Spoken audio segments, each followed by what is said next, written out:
And welcome back to the Wrap. So with Caitlyn Jenner raising a new national awareness on transgender issues, a headline on foxnews.com caught our attention. Quote, or here's the headline anyway, Oregon allowing 15-year-old to get state-subsidized sex change operations. 15-year-olds in Oregon can't even legally drive, smoke, or even go to a tanning bed. But under a new first-in-the-nation policy that many parents are just learning about, 15-year-olds can get a state-funded sex change without their parents' knowledge.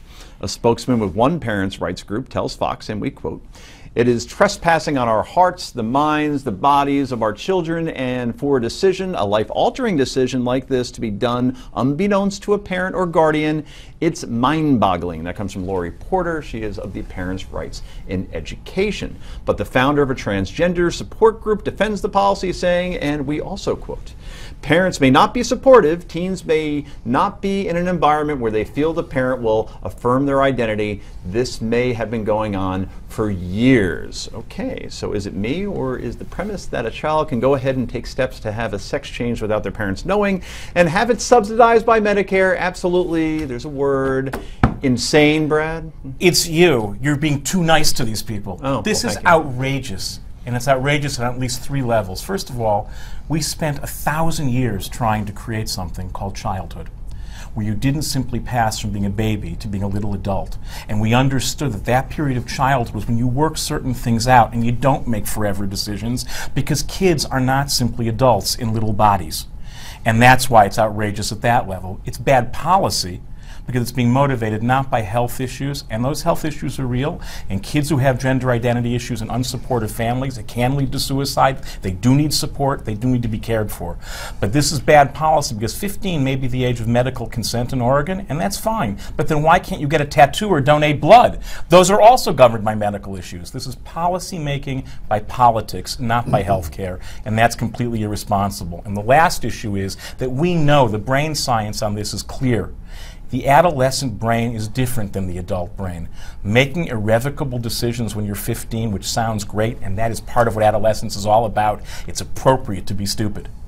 And then to say that you're going to make an irrevocable decision then, it's just wrong. It's bad science, it's bad policy, and it's undoing childhood. Interesting. Pete? Well, I couldn't disagree with Brad more on this for a number of reasons, but I will say this, you know, a panel like ours weighing in on this, while it's interesting and maybe entertaining, this should be left up to doctors and scientists on this. And if we could find even anecdotally one person who regrets their sex change that they got when they were an adolescent, that would be interesting to note. But, you know, this is a really, really serious issue for a very small amount of people. And the way that you articulated, Joe, you know, that it's insane and that we're subsidizing it. Well, we're subsidizing we're subsidizing their treatment. We're subsidizing suicides cost over $7,000. I'll leave this to the scientists and I'll leave this to the doctors. And again, when you frame it, when they can't get tattoos, they can't drink, it's a really, really convincing argument. But say that to your child when they feel like they're in the wrong body. This is a really, really serious and difficult issue,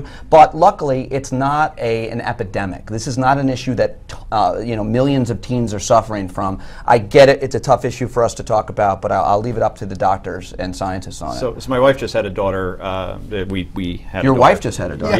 Yeah. She left you out of this? Well, we're still waiting for the blood test back. I believe it's mine. Congratulations. Thank you. Well, it was 20 months ago, and she's pregnant with another one. And Wow. that one's coming in September. I would hope if they wanted to get a sex change, that they would at least come to my wife and me and say, this is what we're thinking about. Well, I'm sure they would.